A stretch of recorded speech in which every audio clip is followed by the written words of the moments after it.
Bonjour à tous, je suis très content de vous retrouver pour ce deuxième match de la Grande Arène. Aujourd'hui on affronte Dortenas. Donc aujourd'hui vraiment très content parce qu'on va pouvoir enfin affronter un adversaire avec une JL. Alors que nous on en a une aussi. Ça fait plaisir et surtout c'est quelque chose que j'avais envie de faire depuis très longtemps. Mais avant j'avais pas de JL donc c'était compliqué. Enfin bref, aujourd'hui Dortenas, pardon. Euh, Meilleur rang atteint, c'était la division 1 Eurodium.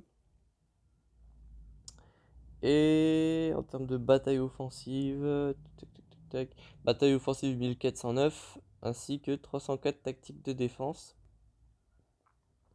Donc un adversaire qui est assez efficace en attaque, mais tout de même correct en défense. Donc ça c'est une bonne nouvelle pour nous. 563 000 bannières à vie, donc ça c'est pas trop mal.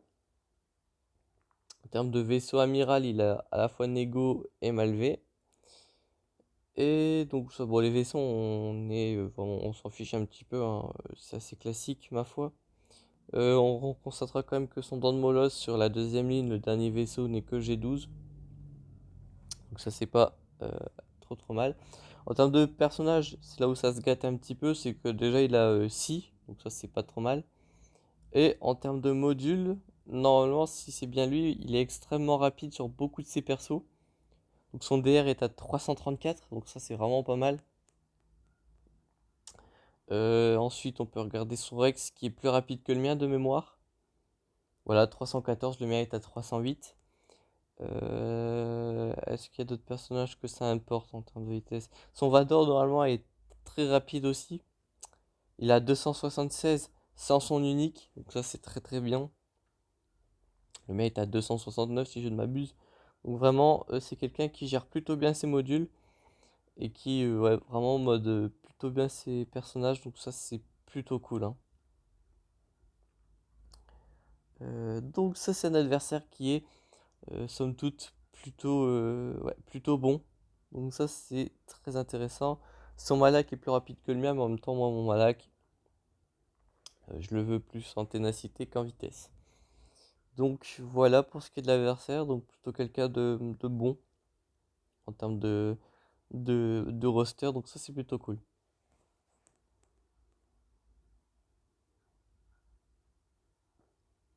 Donc pour ce qui est de mon adversaire, on va présenter sa défense, ensuite je présenterai la mienne et on pourra commencer l'attaque.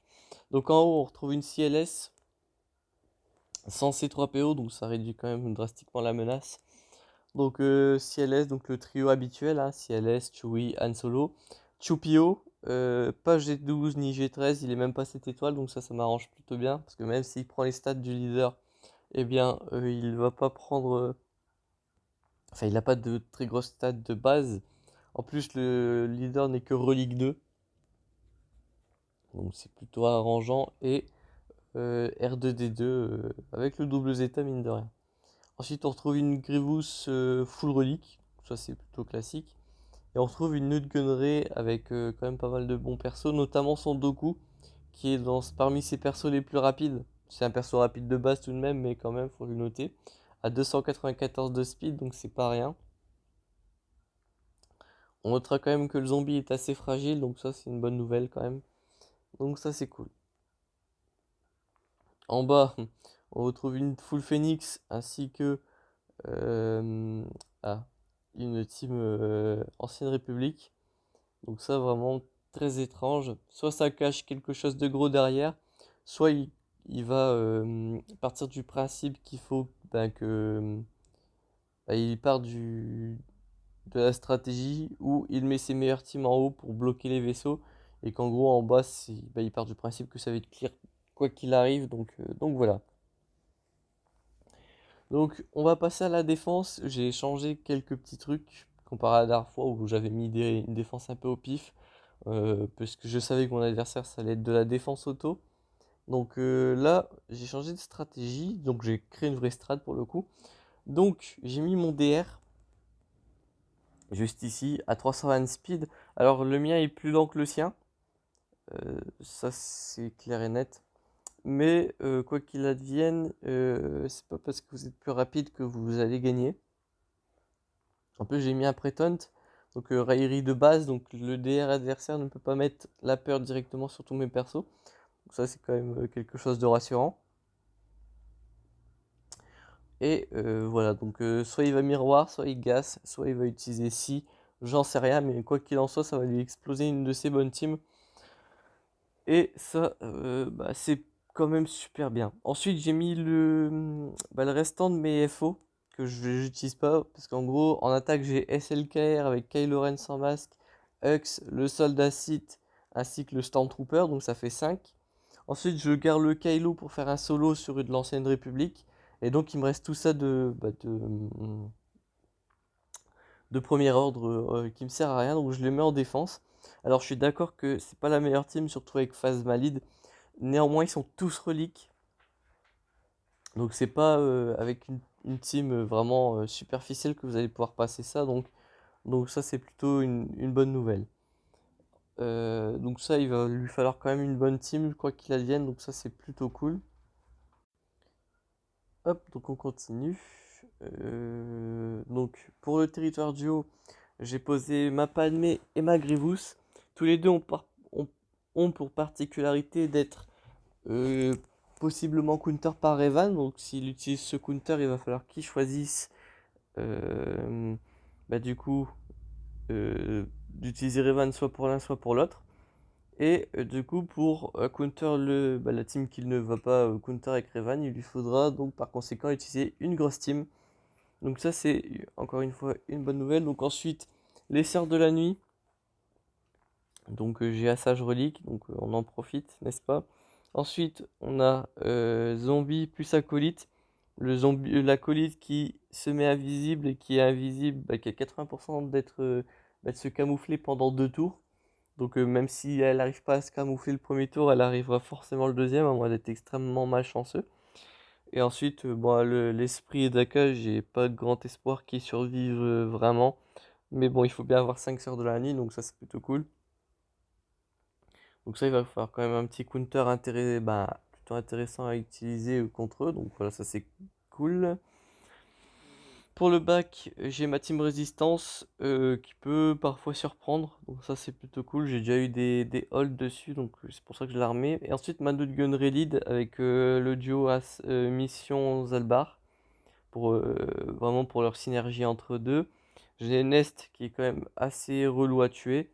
Et enfin, j'ai mon contrebandier Han Solo qui est relique 3, donc ça reste un bon perso qui contre-attaque beaucoup, qui a une très bonne AoE, donc ça s'il arrive à jouer, c'est vraiment très intéressant. En termes de vaisseau, j'ai remis les classiques, à savoir mon malveillant, 6 étoiles, donc ça voilà. Et enfin ma team Empire qui va faire pas mal de petits dégâts, donc ça c'est plutôt cool. Enfin bref, on va commencer par le bas, je pense que vous avez deviné ce que je vais faire en premier, avec quelle team. On va faire un petit solo Kylo sur l'ancienne République, c'est somme toute très classique. Hop, donc on peut lancer le combat. Donc Kylo solo contre l'ancienne République. Euh, Donc voilà, Cars. Donc comme d'habitude, moi je commence par focus Delbar. Parce que de toute manière, si vous le faites passer un des ennemis à moins de 100% de sa santé, c'est Zelbar prend la raillerie. Donc autant commencer par lui. Par contre, il me met beaucoup de dégâts sur la durée, donc je me demande est-ce que je pourrais pas one-shot Jeune. De toute façon, j'ai pas le choix que d'essayer, donc c'est parti. Hop, voilà, bon, elle était G7, G8, donc vraiment rien d'extrêmement tanky, quoi. Hop, donc là on peut passer au truc. Donc ce qui est bien, c'est que Corderous, il me met énormément de petites attaques, mais chaque petite attaque booste mes dégâts de 10%. Donc là il fait 10%, 10%, 10%. Donc là à la fin je rentre des claques qui sont assez astronomiques. Hop, voilà, donc je one-shot des missions, je défonce des cars, hop, tac. Euh, Hop, donc là voilà, on va pouvoir stun en masse le camp des rousses. Hop, 64 bannières. On passe Bronzium, bon rien de très fantasmagorique, étant donné que bon c'est un peu le premier grade. Donc voilà, bon ensuite on a du Phénix à tomber, donc là la question c'est pas est-ce que je vais pouvoir les battre, c'est comment je vais pouvoir les counter de façon pas trop chère. J'ai mes chasseurs de primes. J'ai mes géonosiens. En vrai, les chasseurs de primes, c'est pas mal. Ouais, mais en vrai, les chasseurs de primes, je vais les garder parce que j'aimerais bien affronter. J'espère qu'il l'a mis en défense. Une team sœur de la nuit pour pouvoir farmer les zombies avec des mandaloriens pour le fit. Donc on va faire ça. On va utiliser nos géonosiens contre les phénix. Tout le monde est dans le bon ordre, oui. Donc vos géonosiens, placez-les toujours dans cet ordre, à savoir Sunfac en deuxième, soldat géonosien en troisième, espion géonosien en troisième et Poggle en quatrième. Ou vous pouvez inverser espion et Poggle, ça n'a pas grande importance. Il faut juste garder cet ordre-là en tête parce que lorsque l'alpha va jouer, eh bien dans l'ordre, ça va invoquer d'abord Sunfac, donc Sunfac qui va dispel sur sa basique. Ensuite, ça va être le soldat géonosien qui va mettre un malus de ténacité sur sa basique. Et ensuite, Poggle va pouvoir mettre une entrave. Donc vaut mieux voilà faire comme ça. Comme ça, vous avez, vous pouvez dispel avec Sunfac les bonus de ténacité, mettre un malus de ténacité avec le soldat géonosien et mettre un entrave de capacité avec Poggle. Donc forcément, dans cet ordre-là, c'est mieux. Euh, donc voilà. Voilà pourquoi je considère ce placement comme très intéressant. Donc c'est parti. On va tuer Sabine et Ezra. On va commencer par Sabine, qui a quand même une AoE, je le rappelle. Hop. Ensuite, on va tuer Ezra, qui est le deuxième main damage dealer. J'ai pas vu si Garazeb avait le Zeta par contre. Ça peut être un peu perturbant. Donc on va lui mettre la cécité. Au moins un stagger, c'est pas trop mal, donc faut pas. Hop, on va mettre encore une expose. Hop, on va mettre une frappe silencieuse. Parfait. Hop. Tac, tac, tac. Hop, on va invoquer la brute. Donc là, on vraiment tue les main damage dealers. Donc Garazeb, etc. Ezra, Sabine, etc. Et on va terminer par Ira. Hop. Basique. Hop, carré. Donc voilà, 60 bannières. On a ouvert le bac vraiment pas cher du tout. On a fait un solo et des géonosiens. C'est vraiment pas la mer à boire. Hop. Et donc derrière, il y a des géonosiens et le premier ordre. Tant pis. Bon, on va utiliser nos chasseurs de primes contre le premier ordre, ça va de soi. C'est la team la moins forte. Tac, tac, tac. Euh, tac, tac, je pense. On va plutôt faire ça. Hop, comme ça on est vraiment sûr que c'est un Mandalorien qui achève à chaque fois les différents ennemis. Ah, j'aurais peut-être pu mettre l'armurière aussi, ça aurait pu être pas mal pour booster Bosque. Bon, tant pis. Hop. Donc là, on va voilà, défoncer lui. Hop, on va mettre une petite raillerie, un petit malus ici, tac. Donc là, vraiment, mon but, c'est de faire tuer les ennemis par les Mandaloriens pour booster le succès qui demande de faire tuer les ennemis par des Mandaloriens. Donc voilà. Tac. J'ai impérativement besoin que Django joue ici. Voilà. Hop. On va mettre ça pour récupérer un petit peu de protection. On va récupérer le contrat aussi, très intéressant. Et on va achever notre ennemi. Voilà, donc nickel. Donc, normalement, ça a dû faire 5 kills dans le feat où il en demande 12. Hop, donc là, on récupère le truc Bonzium, on récupère l'escouade réduite, parfait. Donc voilà, éliminer 12 ennemis dans la grande arène avec le Mandalorien, armure en Beskar, le Mandalorien, Django Fett et l'armurière. Ah, Boba Fett n'est pas considéré comme ne fait pas partie de cela en fait. Ok, donc c'est que Django Fett qui doit faire les kills. Ou l'armurière, ou le Mandalorien évidemment. Ok. Moi j'ai pas vraiment lu le feat à fond, je me suis dit ok, tant que c'est un mec avec une armure mandalorienne, ça passe. Au final, non, pas vraiment. Hop. Donc voilà, on continue, hein. Donc là, je pense que je vais faire la grosse escouade Vador versus Géonosien. Je vais juste vérifier les speeds. Je vérifie jamais les speeds parce que je suis toujours sûr de outspeed mes adversaires. Mais là, quand on voit les bons modules que mon adversaire a sur ses persos principaux, je fais attention. Bon, là, c'est pas très rapide. Je vais regarder Poggle. Souvent, c'est celui qui est plus rapide avec l'alpha. Ok, non, c'est très correct, c'est normal, mais c'est pas non plus exceptionnel. Donc pour le coup, ça m'arrange. Donc on va faire Empire. Tac, tac, tac. Euh, Je vais utiliser Traya, je pense. Et on va utiliser un séparatiste. Tac. Comme Wattembor. Je pense que c'est la bonne chose à faire. Mon trium ne me sera pas utile ailleurs parce qu'en haut, on va utiliser Revan, Gas, SLKR. Donc autant vous dire que j'ai vraiment pas besoin de mon trium Viracite. Donc ça, c'est plutôt cool. Donc on va mettre le Waypoint Tech sur Vador pour ignorer la défense, entre autres. Hop. Tac, donc là, voilà que je vais pouvoir mettre des attaques assez intéressantes. On va mettre l'écrasement de force ici, comme ceci. On va mettre une basique ici. Malheureusement, je me prends une contre-attaque. Je pensais le finir, mais non. On achève l'espion, très important. On va mettre une lama batteuse sur la brute. Très bien. Euh, on va échanger les TM, mais c'est surtout pour soigner Vador. Hop, une basique ici. On va mettre un triple stun, j'espère. J'ai pas eu le plus intéressant. Hop. On va isoler lui pour éviter qu'il continue à mettre ses contre-attaques. Hop, je vais mettre ça sur Palpatine pour qu'il récupère un peu sa protection. Hop, on va vraiment essayer de finir lui. Hop, basique, nickel. Hop, voilà. Et voilà, très bien. 60 bannières, c'est un classique, mais c'est très bien. Hop. Donc là, on a clair 2 territoires, c'est très bien. Donc là, je suis très très efficient. 64 et 60 sur le premier territoire, 60 et 60 sur le deuxième. Donc pour l'instant, vraiment, il n'y a rien de mal, donc c'est plutôt cool. Euh,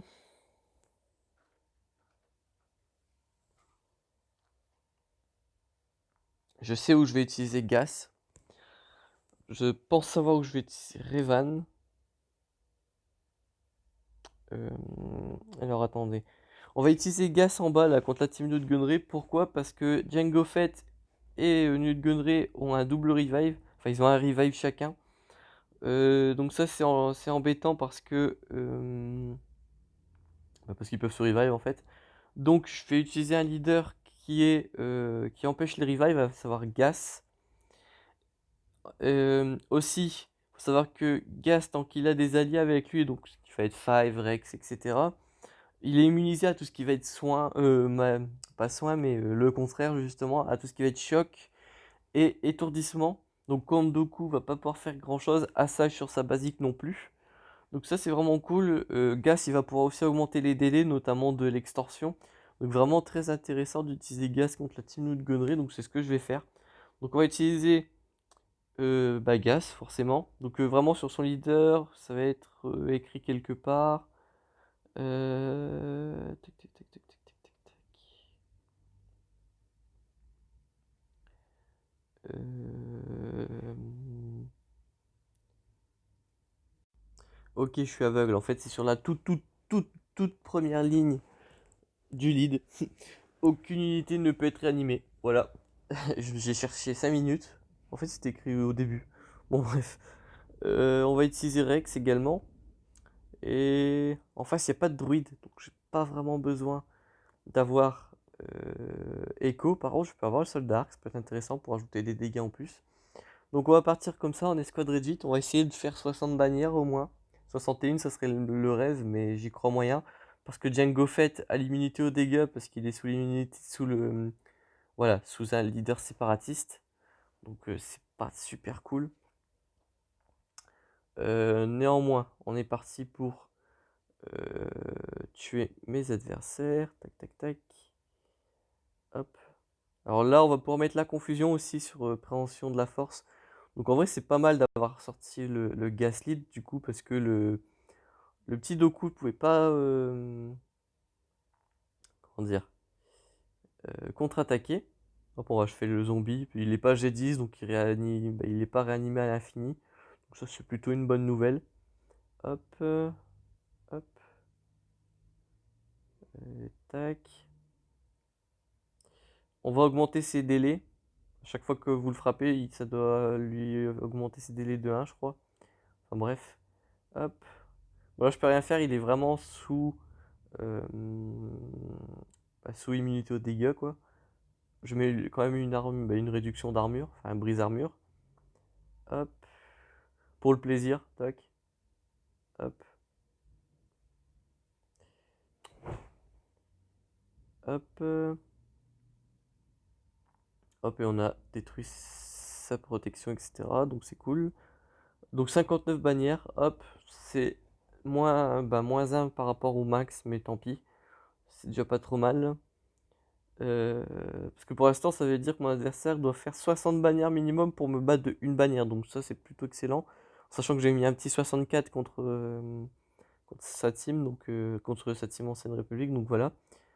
Donc contre la team... En vrai, contre la team Grievous, j'ai envie de faire une dinguerie. Euh,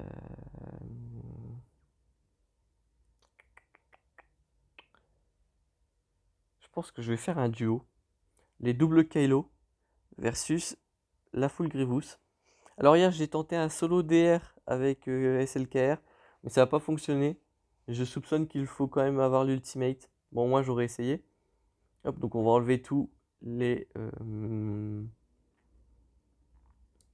boosts, comment ça s'appelle? Tous les camouflages. Hop, donc là, on va rentrer une petite oui, ma foi, fort sympathique. Ah, c'est lui qui a comment ça s'appelle? La marque, mais il a aussi immunité aux dégâts, donc ça m'arrange pas vraiment. Hop. Le sauvetage de Grievous avec SLKR, je le recommande si en face il n'y a pas de gunnery.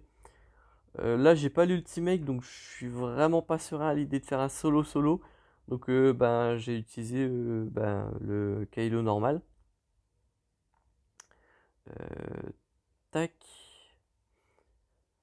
Hop. Mais ouais, sinon, si vous avez l'ultimate et qu'en face il n'y a pas de gunnery, vraiment vous pouvez vous faire plaisir et faire un solo SLKR. Là, je vais pas pouvoir faire, je vais pas avoir le score max, je perds 2-3 bannières en tout. Pas d'escouade réduite à la place euh, bah, de la place de Kylo normal et j'ai perdu 2 bannières de protection, donc on est à 61, 62, 61. Mais ça reste toujours au-dessus de 60, donc c'est toujours super intéressant. Et donc là, il nous reste à tomber la team. Ah ouais, attendez, j'ai aussi ma CLS. Ah oui, effectivement. Je vais regarder les speeds, c'est parti. En fait, ça va se jouer à lui. 224, vas-y, j'utilise ma CLS. Surtout que j'ai C3PO, donc je suis bien mieux équipé que lui pour ce combat. Hop, hop. J'ai moi un meilleur Chupio aussi. Mon Han Solo est plus rapide, donc je vais pouvoir toucher le Chewbacca adversaire en premier. Donc vraiment, on est sur une dynamique plus intéressante que lui. Donc voilà, on va pouvoir taper dans le vif du sujet. Aussi, il a tapé sur mon Chupio, mais vu qu'il a la garde, il est immunisé à l'étourdissement. Donc forcément, c'est cool. Hop, on va tuer son Han Solo, hein, il est relique, il va faire assez mal. Hop, on va essayer d'aveugler les ennemis. Ça a plutôt bien fonctionné, donc c'est plutôt cool. Hop. En plus, mes personnages qui perdent de la protection, ils l'ont déjà récupéré, donc ça c'est plutôt cool.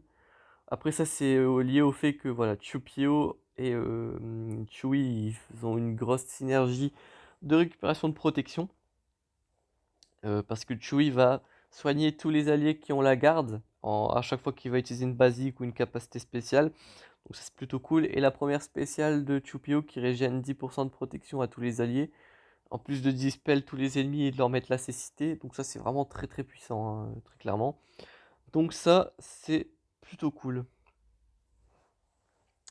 Donc ouais, vraiment ce miroir de CLS a été plutôt intéressant. J'ai Revan en rab. Ça je pensais pas le dire un jour, mais ouais, j'ai Revan en rab. Mais voilà, donc ça c'est les règles du jeu, hein. Vous pouvez pas vraiment anticiper correctement la défense ennemie. Mais bon, j'ai quand même déjà une défense qui va voilà, lui prendre quand même pas mal de bannières.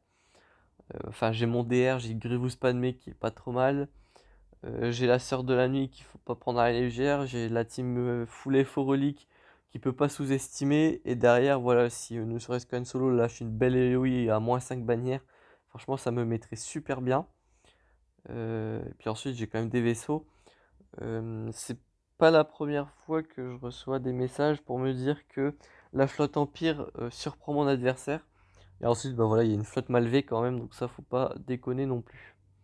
En défense, on va retrouver une flotte Empire différente de la mienne. Par exemple, moi j'ai l'Executrix en Capital Ship et moi j'ai pas le cimetière. Et aussi en face, on a une team Faucon Millennium. Donc ça, c'est pas trop mal.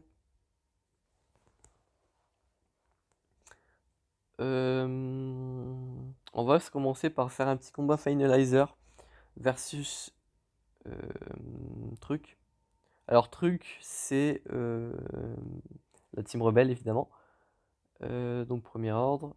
Donc on va prendre le Taylor Silencer. On va prendre les deux là. De toute façon, peu importe dans quel ordre je les mets en renfort, c'est moi qui choisis quand est-ce qu'ils arrivent sur le terrain. Hop.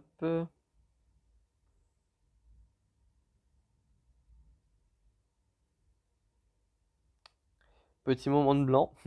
Non, je réfléchis à comment je vais aborder le combat. Déjà, première chose, normalement c'est le, voilà, ah non, c'est pas le finalizer qui commence premier. Bon, c'est pas très grave parce que ça change rien autour. Donc là, directement, on met cette capacité, donc espoir détruit. Pour vous la faire courte, pardon, ça met un état qui va empêcher l'ennemi d'avoir de la jauge de TM. Et il va faire voilà, beaucoup moins de dégâts. Donc un faucon qui fait beaucoup moins de dégâts sur ses assists, c'est plutôt cool. Là, je force le soin. Dans l'idéal, il faut que vous le défonciez. Que en gros, vous ne laissiez pas le temps de se soigner. Mais bon, là, au moins, j'ai quand même claqué son heal. Donc ça, c'était une bonne nouvelle. Donc là, vous voyez, ce qu'il a fait son plan déjoué, là, ça lui a pas donné de jauge de TM. Grâce au vaisseau amiral de Hux qui va justement empêcher ceci. Donc ça, c'est plutôt cool. Donc là, toujours à invoquer le chasseur TIE/S du premier ordre. Parce que c'est celui qui fait les assistances avec missile à concussion. Donc là, vraiment, hop, grosse attaque plus assist. Hop. Donc là, grosse attaque, boum, le high wing est tombé. Hop. Donc la basique, on va essayer de tomber le vaisseau de Biggs. Hop. Bon, là, j'ai pas trop le choix que de faire ceci. On va faire une assist avec le tailleux silencer. Donc le tailleux silencer, plus il prend de dégâts, plus il tape fort. Genre, c'est une sorte d'effet un peu boomerang, genre les ennemis jettent les dégâts, ils se les reprennent en pleine tête, ce qui est plutôt intéressant. Donc là, vous voyez, voilà, il peut pas obtenir de tour bonus, il peut pas obtenir de jauge de TM, il fait moins de dégâts, donc vraiment, en utilisant cette capacité, vous légumisez vraiment super fort le vaisseau adverse. On va pas invoquer le dernier vaisseau et sous peine qu'il se prenne une AoE et que je perde encore une bannière. Hop, surtout que là, je vais pas en avoir beaucoup de bannières, justement. Hop, voilà, 58, c'est pas terrible. Déjà parce qu'il me manque la dernière case, mon finalizer est pas cette étoile, donc je perds 4 bannières juste sur ça. Donc forcément, ça aide pas trop. Mais là, on va se rattraper. Hop, le Plo Koon. Et on va pas prendre plus. Et on va partir à l'assaut de notre dernière flotte ennemie. Donc là, j'ai perdu pas mal de bannières sur le finalizer, mais ça contrebalance avec le fait que j'ai eu beaucoup de bannières sur les matchs précédents, donc ça c'est très intéressant. En vrai, ce qui me met super bien, ça reste le solo Kylo à 64 bannières. Franchement, c'était assez propre. Donc là, le but, voilà, c'est de tomber lui. On va soigner un petit peu lui, on va mettre une grosse attaque ici. Parfait. Là, on va invoquer Plo Koon pour récupérer au moins 3 bannières. Moi, je vais récupérer les 4, c'est parfait. Donc là, on va lancer cette attaque. Donc là, vraiment, Plo Koon, c'était le seul renfort à mettre. Et j'ai bien fait de le mettre parce que j'ai eu le temps de le jouer. Et il a soigné 4 bannières. Donc sans l'utilisation de Plo Koon, j'aurais été à 65 bannières, c'est pour vous dire. Donc j'ai bien fait de le mettre et ça rattrape forcément le Finalizer, ouais, le Finalizer versus Rebelle. Donc ça c'est vraiment super cool. Donc voilà, 2136 bannières, c'est déjà pas trop, bah c'est déjà plus que le dernier match, donc forcément c'est intéressant. Donc là vraiment mon adversaire, même avec ce qu'il a, va falloir qu'il soit extrêmement bon. Bon déjà il va pouvoir faire un solo aussi avec Wattenborg je pense. Quoique il a pas l'ultimate, donc ça semble un peu plus compliqué, je sais pas. Bon enfin bref, je vais pas vraiment essayer de chercher à savoir ce qu'il va faire. Tout ce que je sais, c'est que mon adversaire doit être extrêmement efficient pour me battre. Déjà, il doit faire minimum 60 bannières sur tous les matchs personnages. Et par flotte, il doit faire un minimum de 64 bannières par flotte. Donc autant dire... ouais, donc ça va être très compliqué. Surtout que j'ai beaucoup de teams qui volent des bannières. Donc ça, c'est pas trop mal.